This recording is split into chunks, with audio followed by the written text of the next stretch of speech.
The Reverend Aelwyn Roberts was no ordinary vicar. Based in Llandagai near Bangor on the North Wales coast, he was a respected figure in his community and a well-known broadcaster whose role extended far beyond the pulpit and the airways. As head of the church's adoption agency, he placed more than 550 children with new families. He also set up a listeners' helpline for those who were troubled, worked with police to create a local drug and alcohol counselling service, and even represented members of the community when they found themselves hauled up before the local magistrate's court. What brought the Reverend Roberts to public attention, however, wasn't his social work, impressive as it undoubtedly was. Instead, it was his unique expertise in the paranormal.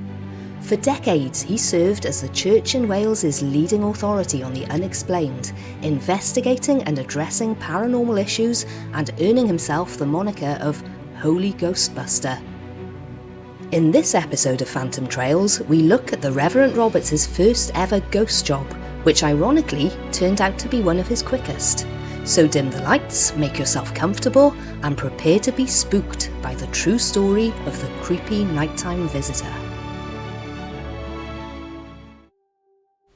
Located near the stunning Menai Strait which separates the island of Anglesey from Gwynedd, the small but bustling university city of Bangor was, and still is, the kind of place you'd associate with a relaxing day trip rather than a traumatic haunting.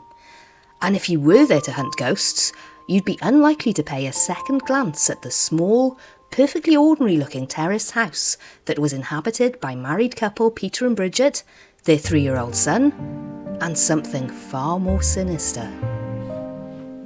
As with a lot of hauntings, it was the youngest member of the family, 3-year-old Oliver, who first detected the supernatural presence. Now, Oliver's evening routine was pretty much set in stone at this early point of his life.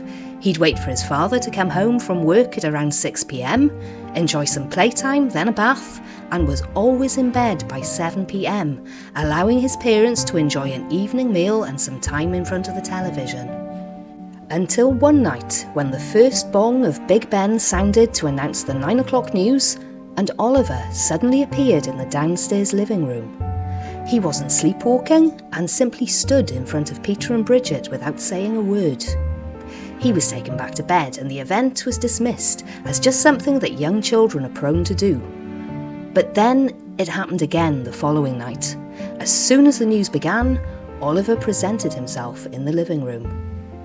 On the third night, determined to find out what was waking his young son with such regularity, Peter stationed himself outside Oliver's bedroom door at 9:15. 9 o'clock came, and 9 o'clock went, without a hint of movement in the room. Convinced it was just a coincidence, Peter stayed downstairs with Bridget the following night. But sure enough, as the clock struck 9, Oliver appeared downstairs once again. A pattern soon established. Whenever Peter waited outside Oliver's door, Oliver stayed in bed.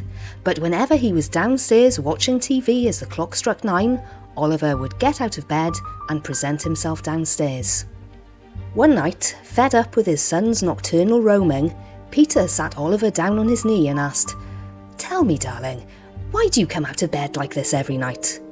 The response he received was enough to send chills down any parent's spine. "Because the old man tells me to, Daddy." "Old man? What old man?" asked Peter.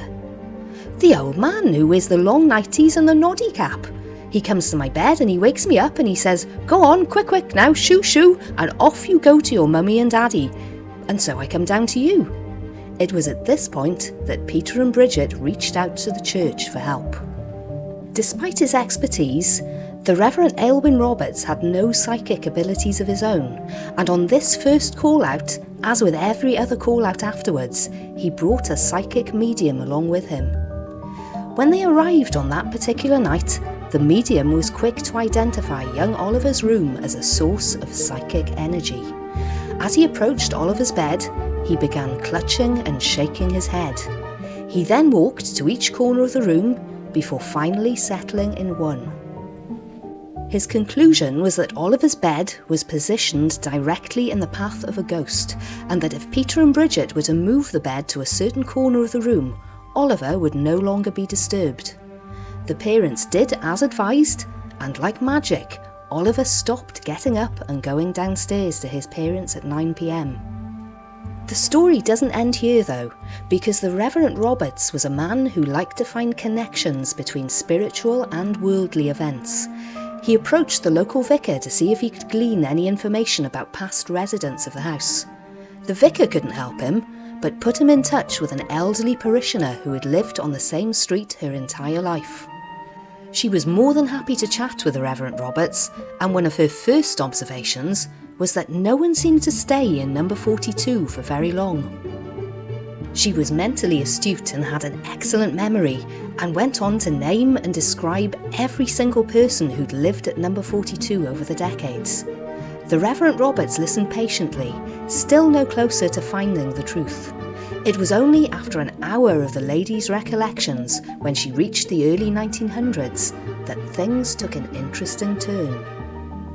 There was a man who'd lived there, she said, called Captain Lucas, who'd made his fortune as a captain owner in Africa. He had 2 lovely daughters who'd struggled to adjust to life in Bangor after the colour and excitement of Liverpool, and struggled even more under the protective gaze of their father. Terrified of fortune hunters, the old captain would erupt in a fit of rage if either of the girls ever looked at another man. According to the old lady, Captain Lucas was a heavy drinker and known to consume up to 2 bottles of whiskey a day during his latter years, brought to him by his dutiful daughters. She described how they dressed him and cared for him, but did their best to keep him away from the public gaze towards the end, out of sheer embarrassment. Contrary to the vicar's suspicions, it wasn't because of the drink problem. In fact, the old lady was keen to point out that alcohol didn't seem to have any effect on him. Puzzled, the Reverend Roberts asked the old lady why Captain Lucas's daughters felt so ashamed of him. "Well, because he used to be around the house all day in his long nightshirt and his funny cap," she replied. The hairs on the back of the vicar's neck stood on end as he pressed her for further details. "Well," replied the old lady, "it was a long hat, shaped like a cornet, and with a tassel on top."